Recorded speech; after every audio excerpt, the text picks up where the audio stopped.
मरने के बाद 13 दिन क्यों भटकती है आत्मा घर में। नमस्कार दोस्तों, स्वागत है आपका धार्मिक विचार यूट्यूब चैनल पर।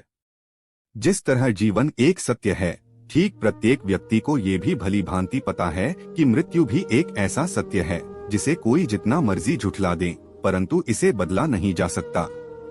कहने का अर्थ है कि जिसने इस पृथ्वी पर जन्म लिया है उसे एक न एक दिन अपने प्राणों की आहुति देनी पड़ती है।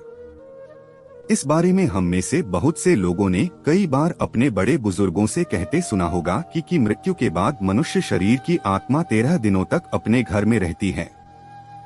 मगर ऐसा क्यों, इस बारे में क्या किसी ने सोचा है? अगर नहीं तो चलिए आज आपको इससे संबंधित जानकारी बताते हैं और जानते हैं कि आखिर क्यों मृतक शरीर की आत्मा 13 दिनों तक अपने घर में भटकती रहती। साथ ही साथ ये भी बताएंगे कि 13 दिनों तक मृतक के नाम का पिंडदान क्यों किया जाता है। बता दें कि गरुड़ पुराण में इस बारे में विस्तार से बताया गया है। गरुड़ पुराण में बताया गया है कि जब किसी व्यक्ति की मृत्यु होती है तो यमराज के यमदूत उसे अपने साथ यमलोक ले जाते हैं। यहाँ उसके अच्छे और बुरे कर्मों का हिसाब होता है और फिर 24 घंटे के अंदर यमदूत उस प्राणी की आत्मा को वापस घर छोड़ जाते हैं। यमदूत के द्वारा आत्मा को वापस छोड़ जाने के बाद मृतक की आत्मा अपने परिजनों के बीच भटकती रहती है और अपने परिजनों को पुकारती रहती है, लेकिन उसकी आवाज को कोई नहीं सुन पाता। यह देखकर मृत व्यक्ति की आत्मा बेचैन हो जाती है और जोर जोर से चिल्लाने लगती है। इसके बाद आत्मा अपने शरीर के अंदर प्रवेश करने की कोशिश करती है, लेकिन यमदूत के पास बंदिश होने के कारण वह मृत शरीर में प्रवेश नहीं कर पाती। इसके अलावा गरुड़ पुराण की माने तो जब यमदूत आत्मा को उसके परिजनों के पास छोड़ जाती है तो उस समय उस आत्मा में इतना बल नहीं होता कि वो यमलोक की यात्रा तय कर पाए।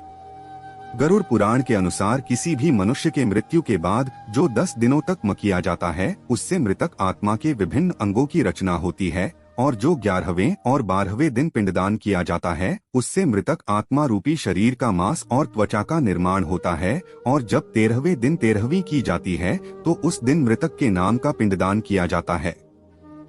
उसी से ही वो यमलोक तक की यात्रा तय करते हैं। अर्थात मृत्यु के बाद मृतक के नाम का जो पिंडदान किया जाता है उसी से ही आत्मा को मृत लोक से यमलोक तक यात्रा करने का बल मिलता है। इसलिए ही गरुड़ पुराण में बताया गया है जब किसी मनुष्य की मृत्यु हो जाती है तो उसकी आत्मा 13 दिनों तक अपने परिजनों के पास घर में भटकती रहती है और उसके बाद आत्मा मृत लोक से यमलोक की ओर निकल पड़ती है, जिसे पूरा करने के लिए उसे 12 महीने यानी कि 1 साल का वक्त लगता है। इतना ही नहीं, मान्यता के अनुसार 13 दिनों तक मृतक के नाम का किया गया पिंडदान उसके 1 वर्ष के भोजन के समान होता है। अगर आप शिव के भक्त हैं तो ओम नमः शिवाय कमेंट में जरूर लिखें। दोस्तों, अगर आपको यह वीडियो अच्छा लगा तो लाइक करो और चैनल पर नए हो तो सब्सक्राइब करो।